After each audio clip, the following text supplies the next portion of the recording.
زبان حال مقام عظما. فرق است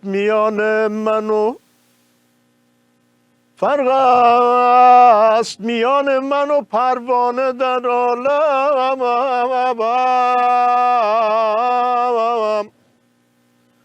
او بال و پرش سوخت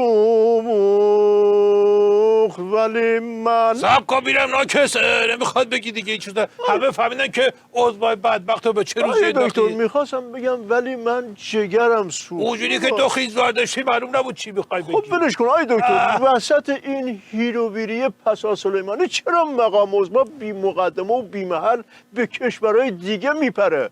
مگه زبونم را شعورش نمیرسه که اون کشوره که اسمش رو میبرن برمیگرده فک مبارکشون رو میذاره کف دستشون؟ ایشون هم جیک نمیتونه بزنه. خب همین کارا رو میکنه که دشمنا میگن تو که نمیتونی غلطی بکنی، غلط میکنی، غلط اضافه میکنی. دفعه آخرت باشه که از این سوالا اینجوری میکنی.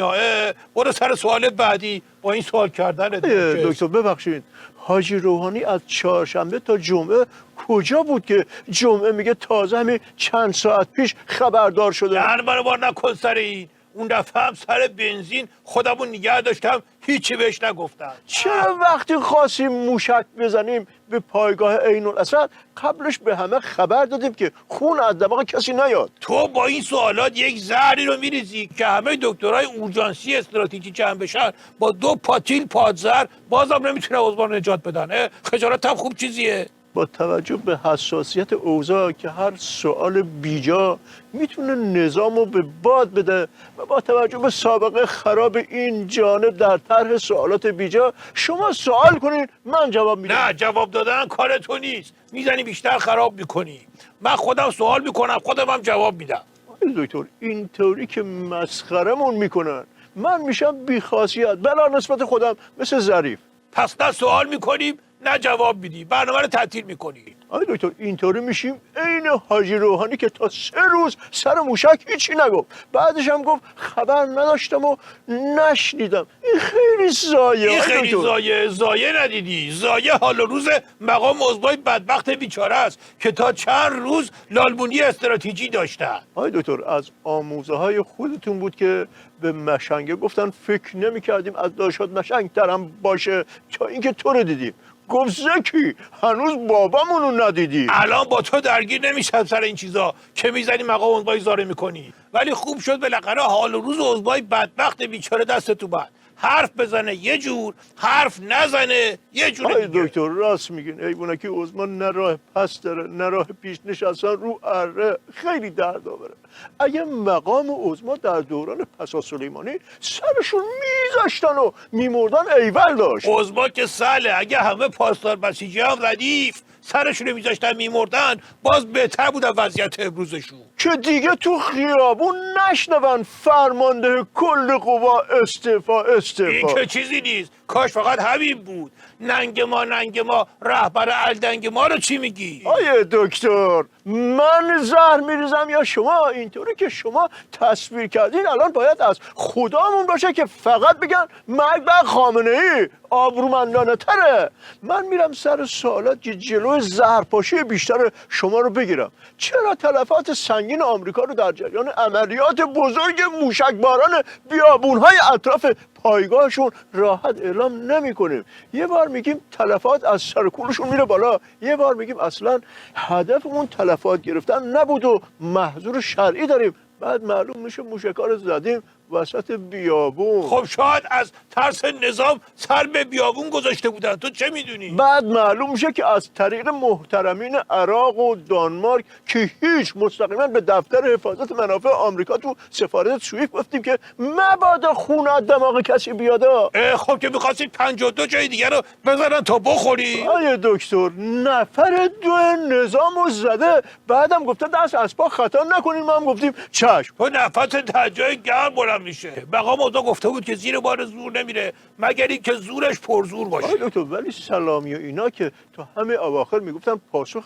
سخت و از این حرفا. سلامی اینا رو واسه بعد مطرحشون نکن، ولشون کن سرشون رو بزنن یه جایی شاید بمیرن. اینا که حرف میزنن آدم مطمئن میشه که حضرت نوح بیشتر از یه جفت خر سوار کشتیش کرده بود. اینا عین هندزفری میمونن، هارت و پورتشون فقط تو گوش ماست، واسه بقیه صدای پشم نیستن. ولی برای اینکه استراتژیکی حالیت بشه، مرحوم عبوی همیشه میفرمودن بزن بهادر. عرض میکردم بله، میفرمودن که مشنگه پرروباسی در آورد، یارو مرسیه کرده یک چک گذاشت تو گوشش که این عقربه قطب‌نما 3 دور خودش چرخید تا بخوره زمین. بلندش که کردن یه خورده حالش جا اومد، به مرسیه کرده گفت ببینم اینی که خوابوندی زیر گوش من جدی بود یا شوخی کردی؟ مرسیه کرده گفت خیلی هم جدی بود. مشنگه گفت خب شانس آوردی، چون اینجا همه میدونن که من با کسی شوخی ندارم. روشن شد یا بذارم یه چند دور عقربه‌ای بچرخی واسه خوده. آی دکتر، خودمون زورمون نمیرسه این همه نیابتی که پروار کردیم مگه برای همین روزا نبودن؟ چی شده که حاجی روحانی میگه ما نیابتی نداریم؟ پس این پولا کجا رفت؟ عضوا که اینقدر ضایع بشه که توی کوچه و خیابون بگن ننگ ما برای دکتر دیگه شما نگین رهبر الدن. من که نمیخواستم بگم، باشه حالا نمیگم. عضوا که اینقدر ضایع بشه، خب اونام که حرف گوش نمیدن دیگه. مرحوم عبوی همیشه میفرمودن بزن بهادر. عرض میکردم بله، میفرمودن که دوزه هرچی گشت هیچی تو خونه پیدا نکرد. همچی که اومد بره بیرون، صابخونه از زیر پتو گفت اون درم پشت سرت ببند. دزده برگشت گفت مرده‌شورت تو ببرن، خیلی از اموالت گیر اومده، حالا دستورم میدی؟ الان وضعیت عضوا افتاده رو دکترین پنگوئن. یعنی شاید تو پنگوئن هیچی، بدبخت بیچاره پنگوئن، نه نوک درست حسابی داره، نه پنجول، نه زور، انقدر که مجبور شده بره تو قطب زندگی بکنه که کسی کتکش نزنه. ولی یه طوری لاتی را میره که انگار همین الان یک جنگل حیوان رو لتوپار کرده. آیا دکتر تا پنگوئن هم که اینطوری که مقام عظما زار میزد گریه نمیکنه؟ بالاخره با بدبختی ها چه جوری کنار اومده و ساخته. آخه پنگوئن که نفر دومشو نزدن لتوپار بکنن که تو خیابونام که از این شعارا براش نمیدن که. مرحوم عبوی همیشه میفرمودن بزن بهادر. عرض میکردم بله، میفهموندن که مشنگ مرغش مرده بود، خیلی گریه میکرد. دوستش گفت چه خبرته بابا؟ من بابا مرد انقدر گریه نکردم. مشنگ گفت مگه بابات تخم میذاشت؟ آیا دکتر، استراتژیست نظام که وقتی مقام دو نظام ترکیده اینطوری عضما رو تو بحث مرغ و تخم و مرغ و پدر شماتت میکنه، معلومه که تو خیابونم میگن رهبر الدنگ ما. ناکس، فرمانده کل قوا استعفا رو چی میگی؟ اونم آخه تو نباید این